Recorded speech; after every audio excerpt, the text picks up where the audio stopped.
রহমতুল্লাহি ওয়া বারাকাতুহু। প্রিয় এইচএসসি 2025 ব্যাচ, আজকের এই ভিডিওতে আমরা আলোচনা করব আমার পদ থেকে গুরুত্বপূর্ণ 30টি জ্ঞানমূলক নয় এমসিকিউ প্রশ্ন। অর্থাৎ তোমরা অলরেডি জানো যে আমরা আমাদের ইউটিউব চ্যানেল এডুকেশনাল লিডারশিপের তোমাদের এইচএসসি 25-এর জন্য পরীক্ষা আসতে পারে এরকম গুরুত্বপূর্ণ 30টি করে এমসিকিউ আমরা সমাধান করে দিচ্ছি। আজকের এই ভিডিওতেও আমরা করবো ইনশাল্লাহ।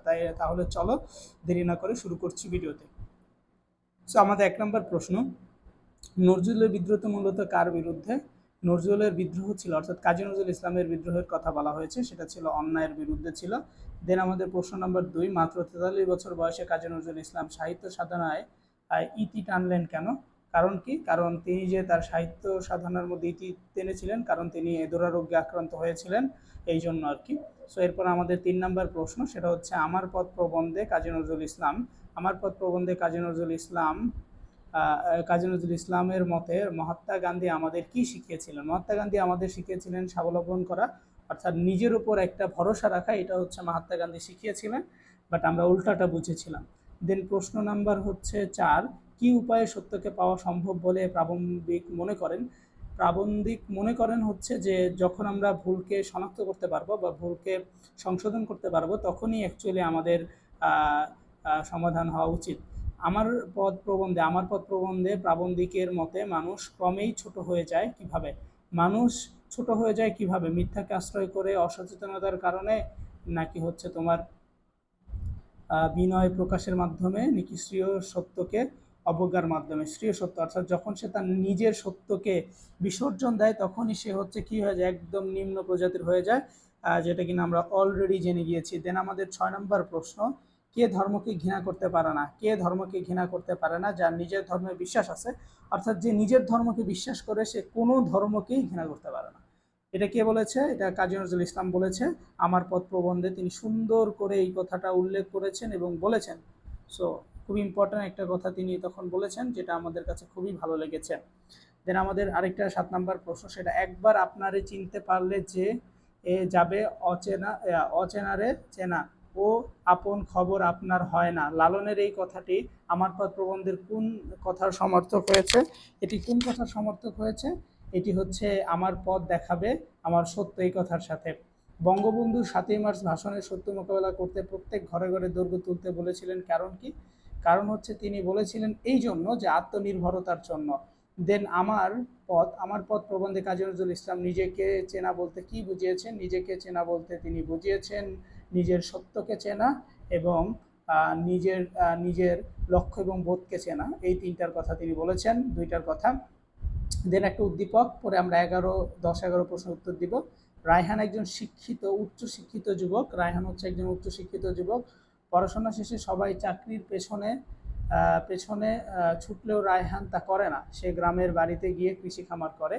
সো উদ্দীপকে 10 নম্বর প্রশ্নের আমরা একটু উত্তরটা দিব। সেটা হচ্ছে উদ্দীপকে রায়হানের ক্ষেত্রে আমার পথ প্রবন্ধের কোন দিকটির প্রতিফলন ঘটেছে? সেটা হচ্ছে আত্মনির্ভরতার প্রতিফলন। দেন 11 নম্বর প্রশ্ন হচ্ছে প্রাবন্ধিকের মত অনুযায়ী রায়হানের মতো মানসিকতা সবারই ধারণ করতে পারলে জাতি দাসত্ব থেকে শৃঙ্খল মুক্ত হবে এবং অন্তরের গোড়ামির ভাব দূর হবে, মানবিক সহায় বৃদ্ধি পাবে। এটা একদম সত্য কথা, 1 আর 2 রাইট। দেন আমাদের প্রশ্ন আমরা পরের প্রশ্নটা একটু পড়ি। সেটা হচ্ছে সমাজের নিয়ম পাল্টে গেলে কাদের আক্রমণের শিকার হতে হয়? সমাজের নিয়ম যদি পাল্টে যায় একবার, তাহলে যারা পরিশ্রমী নয়, অর্থাৎ যারা হচ্ছে সমাজ রক্ষক, তাদের হচ্ছে একটা ধাক্কা খেতে হয় আর কি। সো 13 নম্বর প্রশ্ন, আমার পথ প্রবন্ধে প্রাবন্ধিকের প্রত্যাশার মধ্যে কোন বিষয়টি মুখ্য ভূমিকা পালন করেছে? আত্মপ্রত্যয়ী হওয়া। দেন লেখকের প্রাচুর্যের উচ্চবিন্দু কোনটা ছিল? সত্যের উপলব্ধি। আমার পথ প্রবন্ধ পাঠ করলে এখানে হচ্ছে আমরা কয়েকটা বিষয় দেখতে পাচ্ছি। সেটা হচ্ছে সবগুলোই হচ্ছে।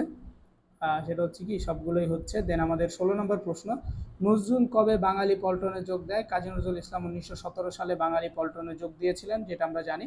সো তোমরা যারা এই ভিডিওটি দেখছো, অবশ্যই মনোযোগ সহকারে দেখবা, এবং তোমরা যারা চাচ্ছ যে এই পিডিএফটা নেওয়ার জন্য, সো এই পিডিএফটার মূল্য 70 টাকা। এখানে যে শুধুমাত্র তোমার আমার পথ গল্পটা আছে এমনটা না, এখানে তোমার বাংলা যে শর্ট সিলেবাসটা আছে, সেই শর্ট সিলেবাস যতগুলো গদ্য পদ্য আছে, অপরিচিতা থেকে শুরু করে রেইনকোট, অপরিচিতা, মাসি পিসি, ঠিক আছে, সবগুলো গদ্য পদ্য আছে।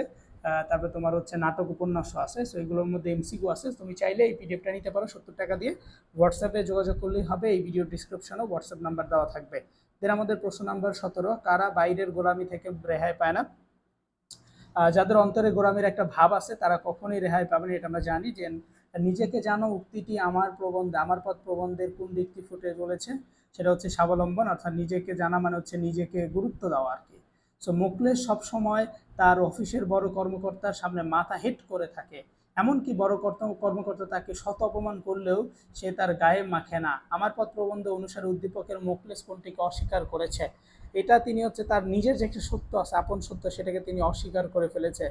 দেন আমার পথ প্রবন্ধ অনুসারে কিভাবে মানুষ ক্রমেই নিজেকে ছোট করে ফেলে? কিভাবে ছোট করে ফেলে মানুষ? খুব বিনয় দেখাতে গিয়ে তারা নিজেকে ছোট করে ফেলে।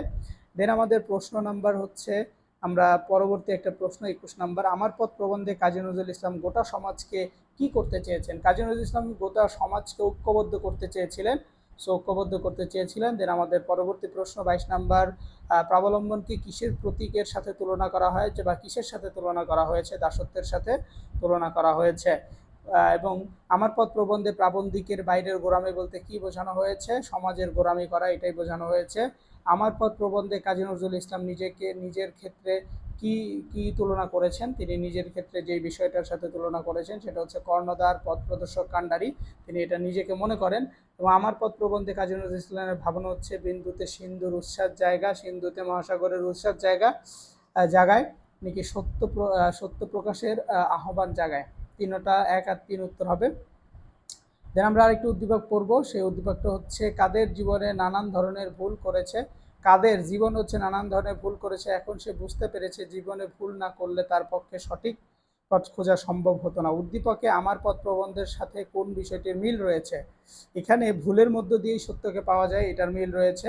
উদ্দীপকে আমার পথ প্রবন্ধের যে বিষয়টি প্রতিনিধিত্ব করছে তা হলো কি? তা হচ্ছে এখানে পথ দেখাবে আমার সত্য, ভুলের মধ্য দিয়েই সত্যকে পাওয়া যায়, জেদের বসে ভুলকে ধরে রাখা। এখানে মেইন উত্তরটা হচ্ছে আপনার সবগুলোই। দেন হচ্ছে, কাকে চিনলে আত্মনির্ভরতা আসে? আত্মাকে চিনলে আত্মনির্ভরতা আসে। দেন 29 নম্বর প্রশ্ন, আমার পথ প্রবন্ধটি কোন গ্রন্থ থেকে নেওয়া হয়েছে? খুবই গুরুত্বপূর্ণ একটা প্রশ্ন, যেটা কিনা পরীক্ষা বারবার আসে। রুদ্রমঙ্গল কাব্যগ্রন্থ থেকে। মহাত্মা গান্ধী মানুষকে কি শিখিয়েছিলেন? মহাত্মা গান্ধী মানুষকে স্বাবলম্বন এবং অটুট বিশ্বাস শিখিয়েছিলেন। সো আজকের এই ভিডিওটার মাধ্যমে আমরা 30টি গুরুত্বপূর্ণ প্রশ্ন জানলাম। এবং তোমরা যারা এই ভিডিওটি ফুল দেখতে পেয়েছো এবং তোমরা যদি চাও সাজেশন শিটটি নিতে, অবশ্যই আমাদের এই নাম্বারে যোগাযোগ করবে। সো এটা হচ্ছে আমাদের বিকাশ নগদ নাম্বার। সো এই নাম্বারে যোগাযোগ করতে পারো, এটা আমাদের হোয়াটসঅ্যাপ নাম্বারে যোগাযোগ করতে পারো, অথবা এই ভিডিও ডিসক্রিপশনে নাম্বারটা পেয়ে যাবা। সো ওখানে যোগাযোগ করে তুমি খুব সহজেই পিডিএফটা আমাদের কাছ থেকে কালেক্ট করতে পারবা। সো ভালো থাকো, সুস্থ থাকো, দেখা হবে তোমাদের সাথে পরবর্তী ভিডিওতে ইনশাআল্লাহ।